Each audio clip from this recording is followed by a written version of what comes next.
요 이룸 베이징 물티슈 같은 경우에는 평량은 55g 물티슈입니다. 폴리에스테르와 레이온이 섞여 있는 혼합 섬유의 물티슈고요. 그리고 이런 프리미엄 엠보 같은 제품도요. 폴리에스테르와 레이온이 섞인 혼합 섬유의 이제 엠보싱 제품 물티슈입니다. 그래서 베이직과 이제 엠보싱의 차이가 있고요. 평량 70g짜리 물티슈입니다.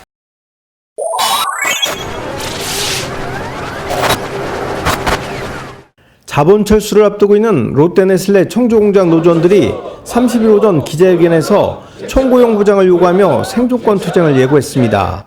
이날 화섬식품노조 대전충북지부 롯데네슬레 코리아지회는 하루 앞서 전조합원을 대상으로 한 쟁의행위 찬반 투표에서 88.1%의 압도적인 찬성으로 생존권 투쟁에 나서게 됐다고 전했습니다. 정낙채 지회장은 네슬레는 지난 20여 년간 2,101억 원에 달하는 자금을 기술도움용 명목으로 한국에서 뽑아갔다며 경영난은 구체한 변명에 불과하고 지난 수년간 300여 명 노동자들이 임금 동결 등을 감내한 끝에 흑자 경영에 도입했음에도 철수를 결정해 전형적인 외투자본의 먹튀 행각이라고 지적했습니다. 2024년 세계 최대 기업 네슬레와 세계 6위 롯데의 탐욕으로 출범한 롯데네슬레 코리아가 결국 경영 악화라는 핑계를 앞세워 300여 명의 노동자들을 길거리로 내몰고 있습니다.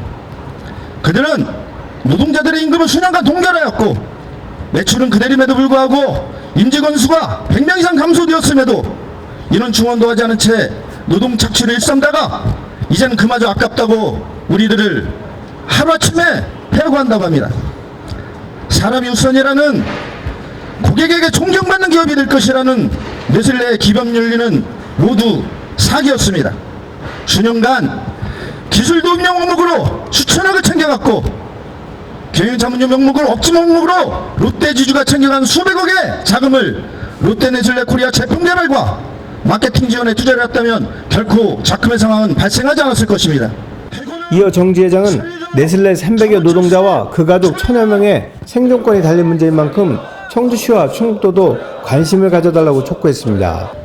저희 롯데네슬레 코리아지회는 강력히 촉구합니다. 첫 번째, 일방적인 정리해고를 즉각 철회하라. 해고는 살인입니다. 하루아침에 실업자로 전락하는 300여 노동자들과 그로 인해 고통받는 천여의 가족들의 생존권을 보장해야 합니다. 둘째, 네슬레는 고용 안정에 대책 없이 떠나지 마라. 만약 회사가 철수를 강행을 한다면 이에 따른 재취업 지원 등 고용 보장과 거기에 따른 합당하고 충분한 보상을 조속히 약속해야 합니다. 셋째, 정부와 국회는 노동자들의 생존권과 권리를 보호하라. 정부는 이번 사태를 방관해서는 안 됩니다. 노동자들과 그의 가족들의 생존권을 보호하기 위한 적극적인 조치를 취하하며 네슬레 같은 다국적 기업의 무책임한 자본 철수 만행을 규제할 수 있는 법적 장치를 반드시 마련해야 합니다. 네 번째, 네슬레는 OECD 가이드라인을 반드시 지켜라. 네슬레는 세계 최대 기업답게 OECD 가이드라인을 반드시 지키고 사회적, 도덕적 책임을 다해야 할 것입니다.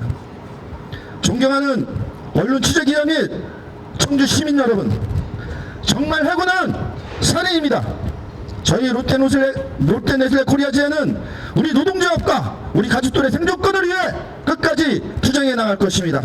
동지들의 뜨거운 연대와 격려를 부탁드립니다. 박옥주 민주노총 충북지부장은 네슬레의 캡슐 커피가 시장에서 인기라고 하는데 진작에 시설 투자를 했으면 청주공장 철수는 없었을 것이라며 네슬레 노조원들의 생존권 투쟁에 함께하겠다고 밝혔습니다.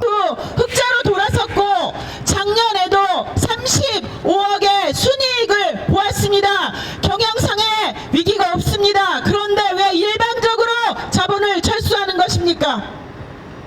그리고 롯데네슬레 자본의 이윤율이 하락했다면 그 책임은 누구에게 있습니까?